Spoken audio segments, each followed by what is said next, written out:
Apakah pandangan kita terhadap perkara-perkara yang mendasari perubahan bagi masyarakat dan juga peradaban sebenarnya? Bunyinya besar, tetapi perkara seperti telekomunikasi dan telefon mudah alih hanya 15 tahun dahulu atau mungkin 20 tahun dahulu, ia tidak kelihatan bahawa mungkin kita akan begitu dipengaruhi. Tapi kalau kita panjangkan lagi ke dalam bidang seperti bioteknologi dan nanoteknologi, bagaimana ini akan mengubah nasib dan hidup kita. Bagaimana pula tentang perkara seperti GMOs, genetically modified organisms, dan makanan yang berasaskan daripada perkara seperti itu. Oleh itu, izinkan saya berbicara dalam bahasa Inggeris kerana saya mempunyai dua tamu yang cukup hebat malam ini. Yang pertamanya, saudara Jim Welsh, pengarah eksekutif Elizabeth R. Griffin Research Foundation, dan kemudiannya kita ada Dr. Jason Pryor, pengarah penyelidikan Institute for Sustainable Futures, University of Technology, Sydney. I was just telling the audience that how do we look at things that will shape and change our life? For sure. Maybe 20 years ago, we didn't think that the mobility aspect of telecommunication would really shape our life. But now, nobody even discuss that anymore because we're moving on towards the next level. But if we put on the same kind of views or through that lens to look at GMOs, to look at genetics, to look at also stuff like nanotechnology, maybe using nanotechnology to send small, tiny nanorobots to help repair ourselves from the inside. It might be invasive in terms of thoughts, but it might be practical in terms of medical pursuits. So I'm so glad that I was one of the presenters to join you guys at a place where young scientists from Asia Pacific got together today, and they will still be there tomorrow. But I guess if I have to ask you the first question, is it just in this country where sometimes we in the media feel like the scientists are not really with us to really tell everything, because we feel that there's a gap between ourselves in the media and the scientists, and it seems like only when there's an issue, there's a problem, there's a perceived risk or something bad, why can't we talk about good things daily, and then that prepares us from the few times that the bad things will happen? I think part of the reason is if I started to talk genomic sequencing, which I know absolutely nothing about, by the way, but if I were a scientist and I was talking to you about genomic sequencing, your eyes would glass over as I got into what it was all about. And part of that has to do with how much more complex science is today, practicing science is today, as opposed to what academic science, those of us that are older, have experience with.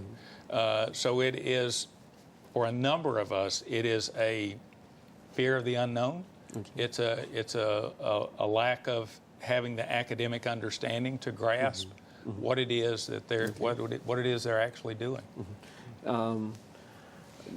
Dr. Pryor, you know, you look at special science, and you had your PhD in that discipline, but now you've sort of moved over to communicating science, science communication. I mean, it must be that serious of a gap for you to specifically also look at communicating science now. For example, so why is the need for you to do so from your point of view? I think there's an essential need to actually communicate science, and we can't communicate science just by staying in particular disciplines. The Institute for Sustainable Futures, where I'm at, where I work at, we particularly focus on how to translate science, how to translate what universities do, some of the largest institutions focused on science do, and how that, but more importantly, how that can be applied to society at large. And scientists, in a sense, can stay in an isolated discipline, but it's not just the academic journals they produce which are important, it's actually the policy or the ideas, how they get the information out there into government, how they get that information into society so that society itself And this is really important. Society itself can play a significant role in actually making a decision of how a technology should be used. For example, nanotechnology. Yes. How does a society understand nanotechnology should be used? You don't, I mean, I'm thinking of other things in life. You don't just pick up a car and decide that's, you don't take the car because a scientist tells you that's what you should take. You actually go and look at what's available. You look at the technologies that are available. You need to understand those technologies. And I think there's a very important need these days, especially with the expansion of types of technology that can be used. We now have multiple different forms of technologies, nanotechnologies, biotechnologies. We have different reasons why we'd want to use them. For example, sustainability. How do we make the future sustainable? These sort of issues become very important to people. But to come back to your question, one of your questions before, the idea of the focus. I mean, whilst, for example, I just mentioned sustainability, it might not be the focus that everyone has in their daily lives. So scientists need to go out and find what those focuses are so they can link the technologies with them. We go for the first break. They haven't come up with an innovation where I don't have to go for a break yet, but would it be too much to expect from a scientist? You want them to do frontier cutting-edge research. You want them to think of the possibility of that being protected by a slew of IPs, and you want them to do it fast with the amount of grants and funding, whatever else. At the same time, you want them to be able to be a good communicator at that particular, in that particular basket. Is it too much to ask? If I wear the hat of the scientist, because I heard that being asked by one young scientist, why do you expect us to be able to communicate? Our job is to do research. For example, how do you deal with this from each of your respective standing now, from where you are? Let's talk about that after the short break.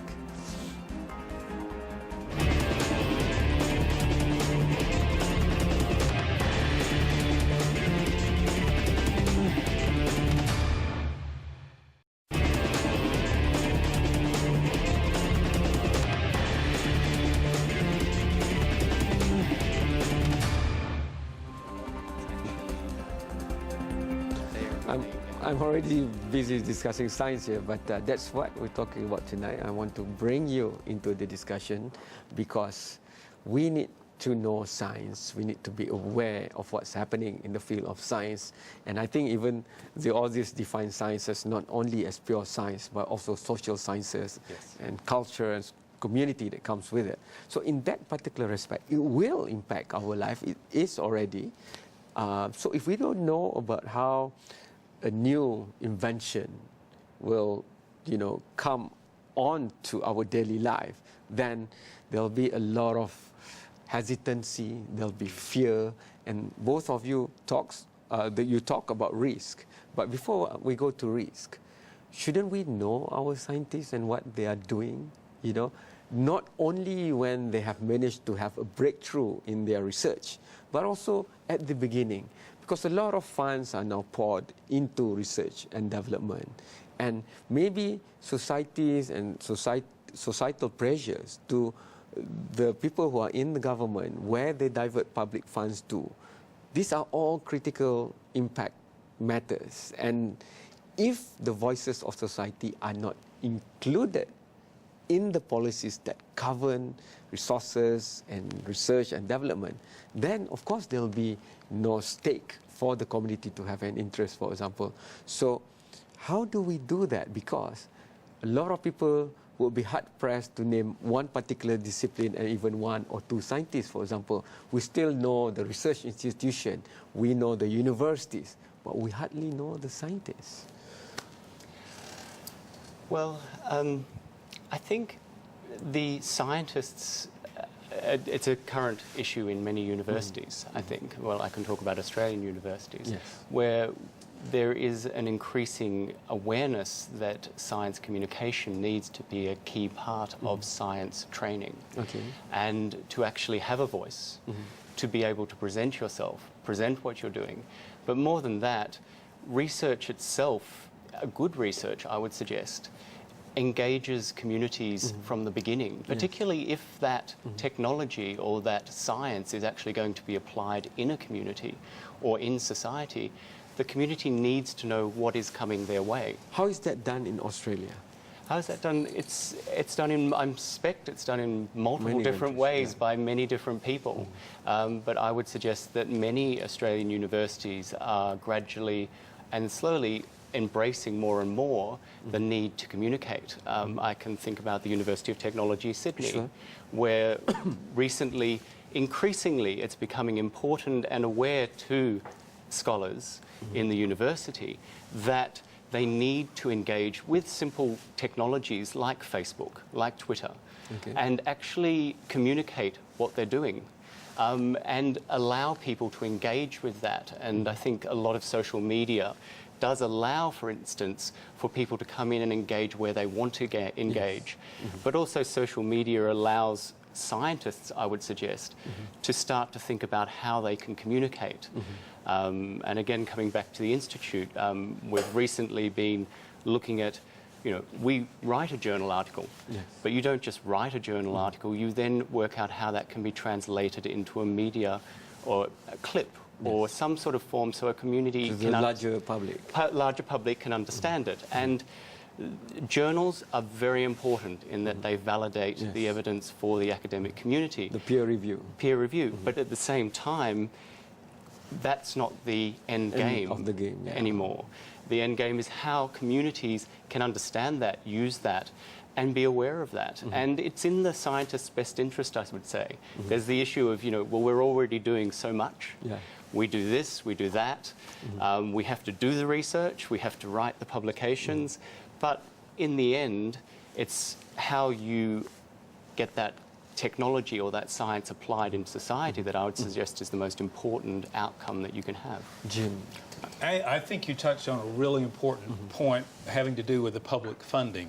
And the public funding, raising that level of expectation that people should be able to communicate and get answers with people who are receiving public funding, no matter what the topic might be. Science just happens to be one of them. So you have to kind of go back and ask a question, why is the government funding this particular type of research? And one of the things that perhaps researchers have not done a good job outside of their community is the purpose of their research is most often improving the health security of a group of people. Agricultural health, public health, that sort of thing, which is why government is making that investment. It's not necessarily making investment research or research sake, although that might be a nice academic exercise to do. There is a desired reward from that, and that reward would be increased public health, increased animal health for farmers, increased plant health, increased production, the ability to have more food on your table at a reasonable cost. Those are the things that drive a good deal of that research. And the scientists are very often very able to answer the scientific questions about what they do. They may not be as well to answer the question about the economic driver. And oftentimes the purpose of those questions is because the public doesn't want to be spending money. They would take, first of all, please reduce my taxes. That's a rather universal thing around the world. And if I see the title of a scientific research project, I might be going, I had a discussion recently with a gentleman who was complaining about spending government money researching the migration of fruit bats. So like, why should we be studying fruit bats? Why should I be spending my hard-earned tax money chasing down fruit bats all over the world? This is crazy. Find something else to do. Build a highway. Do something. Well, it just so happens those fruit bats can be reservoirs for diseases that can wipe out livestock populations. They can be reservoir for diseases that jump to human populations. So it's a pretty good idea to know where the fruit bats are going. Cool. Understand that, and I would go back to you after this last break because you have a good analogy of popular culture to be utilized once we go towards communicating risk. Science doesn't just bring new possibilities that is good for us, but it can also bring risks inherent with it. So the Jaws movie, if you're too young, you know, you will get the whole story from Jim right after this short break.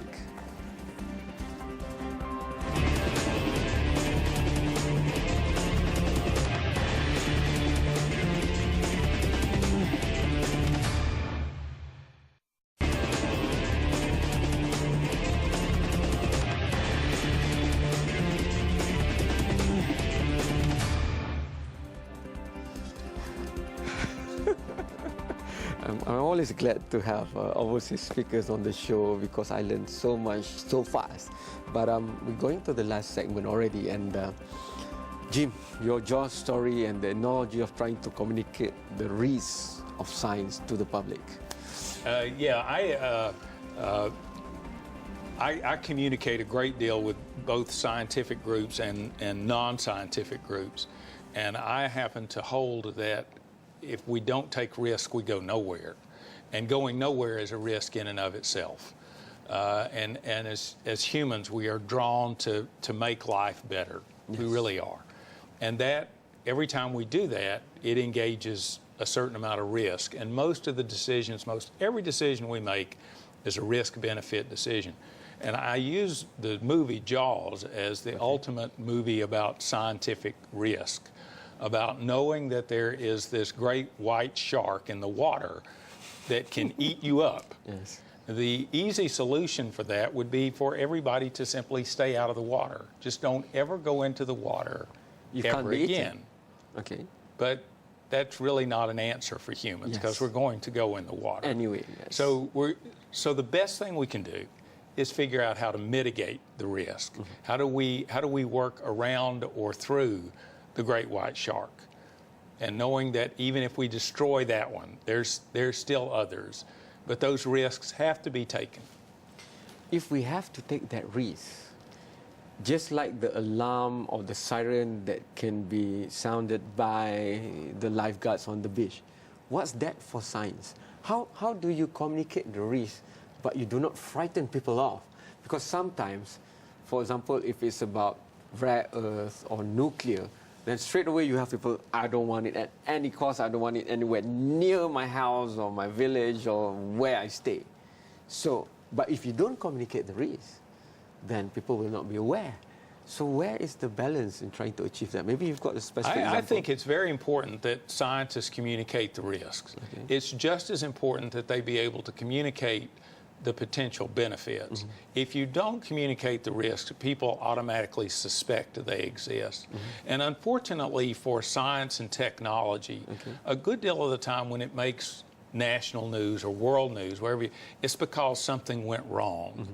And you have to think about how much science and how much technology is occurring that is making life better, that obviously things haven't gone wrong. So therein is the balance. It is understanding that there is some acceptable amount of risk if the benefit is worthwhile. Jason, your point of view? If you say too much, people will withdraw. If you don't say, then they're not aware.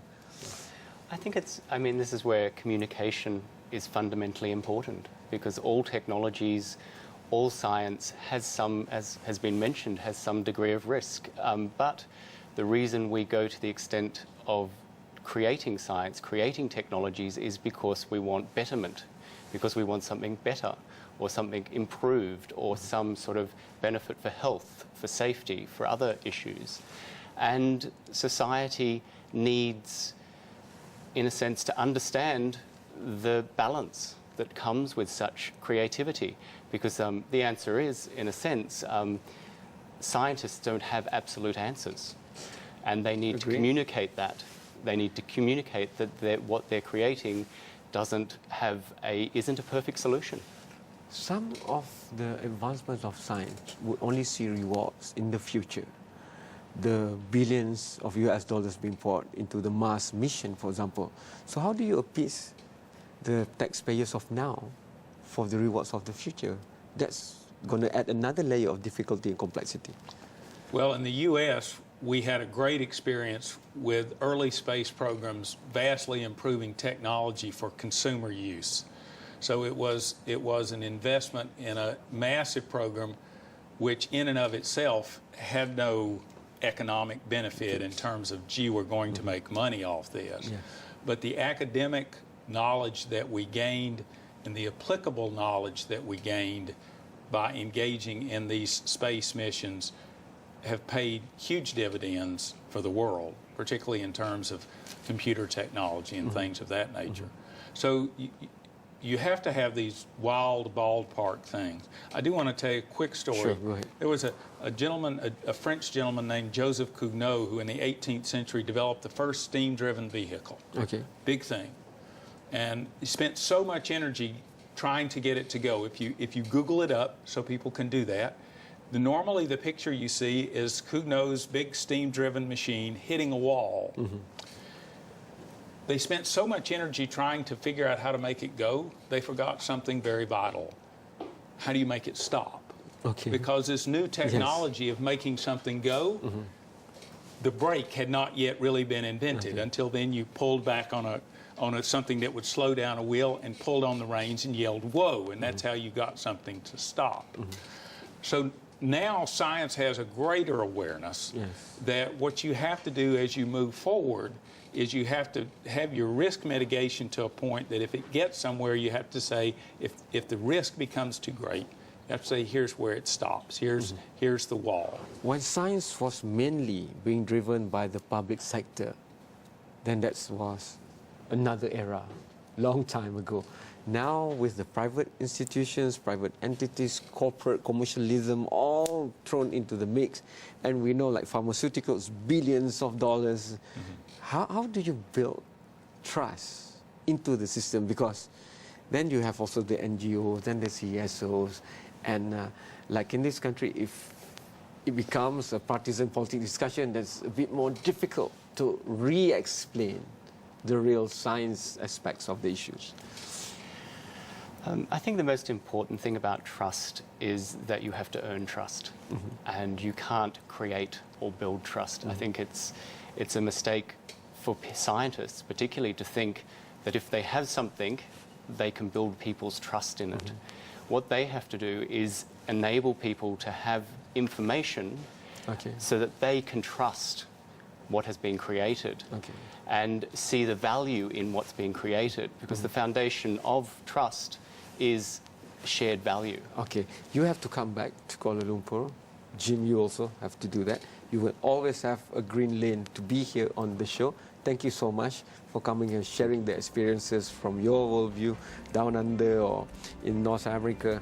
And thanks to Academy Science of Malaysia, Academy Science Malaysia. Terima kasih kepada juga rangkaian saintis-saintis muda Asia Pasifik, dan terima kasih kepada anda. Hantarkan pandangan anda sendiri tentang perkara ini kepada pelbagai platform yang Astro Awani ada, Facebook, Instagram, Twitter dan sebagainya, atau muat turun aplikasi Mudah Alih iOS dan Android, dan anda boleh menonton program seperti ini secara langsung di gadget Mudah Alih anda. Sekian, selamat malam, terima kasih.